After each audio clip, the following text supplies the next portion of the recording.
17 सितंबर 2024 की दोपहर करीब 3 बजे अचानक से लेबनान कई सिलसिलेवार धमाकों से दहल उठता है। जब तक हिजबुल्लाह कुछ समझ पाता तब तक लेबनान के अस्पतालों में घायलों का हुजूम उमड़ पड़ा। राजधानी बेरूत के कोने कोने से सिर्फ एम्बुलेंस के सायरनों की आवाजें गूंज रही थीं।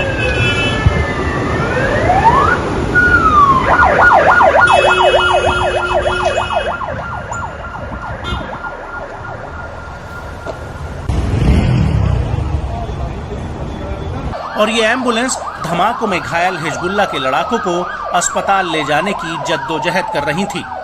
दरअसल लेबनान में हिजबुल्लाह आपस में बातचीत करने के लिए जिन पेजर डिवाइसेस का इस्तेमाल करता है, उनमें अचानक से धमाके होना शुरू हो गए।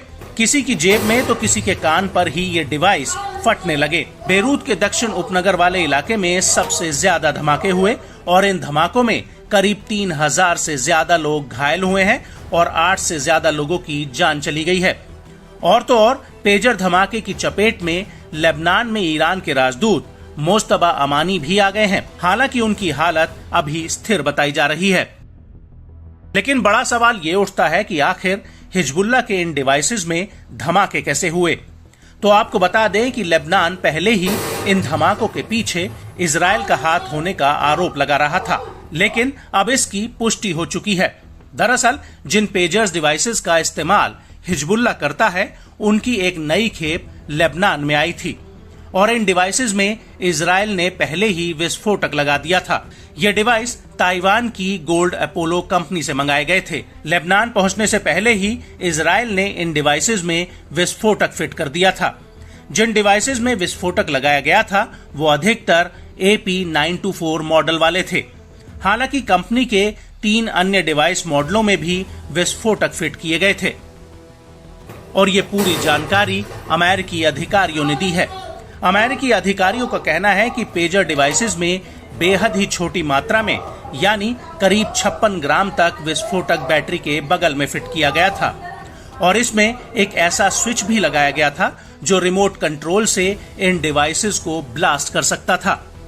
और यही वजह है कि लेबनान में दोपहर करीब 3 बजे पेजर्स पर एक मैसेज आया जिसे हिजबुल्लाह के नेतृत्व की तरफ से बताया गया। लेकिन ये कोई संदेश नहीं था, बल्कि ये पेजर्स में लगे विस्फोटक को एक्टिव करने का एक ट्रिगर था। इजराइल ने इन पेजर्स में इस तरह के बदलाव किए थे कि ब्लास्ट होने से पहले पेजर्स में कुछ सेकंड के लिए बीप की आवाज आती थी और इसके बाद ये फटने लगते थे।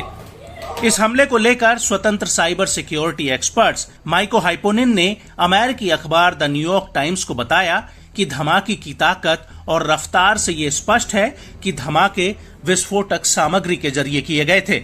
इन पेजर्स में इस तरह के धमाके कराने के लिए इनमें बदलाव किया गया होगा। विस्फोट के आकार और ताकत को देखकर ये नहीं लगता कि ये सिर्फ बैटरी की वजह से हुआ है। वहीं दूसरी तरफ तेल अवीव यूनिवर्सिटी में साइबर सिक्योरिटी की रिसर्चर कैरन एलेजारी का कहना है कि हमलों में हिजबुल्लाह को निशाना बनाया गया था, जहां वे सबसे ज्यादा कमजोर थे। इस हमले में उनकी कमजोरी पर चोट की है क्योंकि उन्होंने संचार के केंद्रीय साधन को नष्ट कर दिया है। हमने पहले भी इस तरह के उपकरणों पेजर्स को निशाना बनाते हुए देखा है, लेकिन इतने परिष्कृत हमले हमने नहीं देखे हैं। इस सब के बीच आपको ये भी बता दें कि हिजबुल्लाह ने ताइवान की गोल्ड अपोलो कंपनी से करीब 3000 पेजर डिवाइसेस ऑर्डर किए थे, जिन्हें हिजबुल्लाह के लड़ाकों को बांटा गया था। यहाँ तक कि ये पेजर ईरान और सीरिया में हिजबुल्लाह के सहयोगियों को भी बांटे गए थे और लेबनान में उन पेजर डिवाइसेस में धमाके हुए हैं जिन्हें स्विच ऑन किया गया और उन पर धमाकों से पहले मैसेज आ रहे थे। हालांकि अभी तक ये साफ नहीं है कि हिजबुल्लाह ने ये पेजर कब ऑर्डर किए और लेबनान में इसकी खेप कब पहुंची थी। वहीं दूसरी तरफ ताइवान की गोल्ड अपोलो कंपनी के संस्थापक हशुचिंग क्वांग ने एक बयान में कहा कि लेबनान में जो पेजर्स फटे हैं उनको उसने नहीं बनाया है। उन्होंने कहा कि लेबनान में जो पेजर्स फटे हैं वो यूरोप की एक कंपनी ने बनाए हैं, जिन्होंने हमारे ब्रांड नेम का इस्तेमाल किया है। 这个公司，有一个代理商在欧洲的一个代理商，他跟我们做3年，3年他代理我们所有的产品，那他后来他自己有做一个护驾器，他做这一支护驾器切我们公司的厂牌，每一台的部分有给我们一个这个 logo 的一个 brand 的费用，哦，那基本上我们都有合约啦、合同啦那些东西，我们待会秀给你看哦。 वहीं दूसरी तरफ लेबनान में फटे हुए एक पेजर डिवाइस का न्यूज एजेंसी रॉयटर्स ने विश्लेषण किया है, जिसके पीछे जो स्टिकर लगा हुआ है उस पर यह लिखा है कि ये पेजर गोल्ड अपोलो ने बनाया है।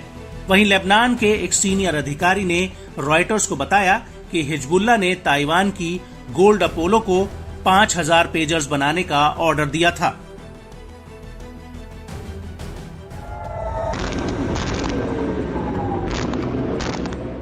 इजरायल और हमास में जारी जंग के बीच लेबनान धमाकों से दहल उठा। लेबनान में रोजाना की तरह लोग अपने काम में लगे थे। लोग बाजार में थे, ठेले से खरीदारी कर रहे थे, तो कुछ लोग दुकानों पर सामान खरीद रहे थे, कुछ बसों में सफर कर रहे थे। तभी अचानक उनकी जेब में बम फटने लगे और एक के बाद एक हजारों लोगों की जेब में धमाका हुआ।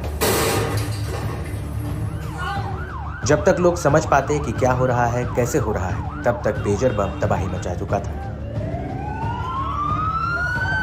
लगभग 1 घंटे तक लेबनान से लेकर सीरिया तक किसी के जेब में तो किसी के हाथ में जब पेजर फटने लगे तो अफरा तफरी मच गई। इस भयावह हादसे में अब तक 10 से ज्यादा लोगों की मौत हुई है और 3000 से ज्यादा लोग घायल हुए हैं, जिसमें से करीब 200 से ज्यादा लोगों की हालत बेहद गंभीर बताई जा रही है। इस सब के बीच ईरान के राजदूत मुस्तबा अमानी भी धमाके में मामूली रूप से घायल हुए हैं। ईरान की फार्स समाचार एजेंसी ने एक सूत्र के हवाले से बताया है कि अमानी को मामूली चोट लगी है और वो अस्पताल में निगरानी में है। ये सभी धमाके हिजबुल्लाह लड़ाकों को टारगेट में रखकर उनके कम्युनिकेशन डिवाइस पेजर्स में हुए, जिनका इस्तेमाल हिजबुल्लाह बड़े पैमाने पर बातचीत के लिए करता है। हालांकि लेबनान में आम जनता भी पेजर डिवाइसों का इस्तेमाल करती है, इसलिए आम लोग भी इन धमाकों की चपेट में आ गए।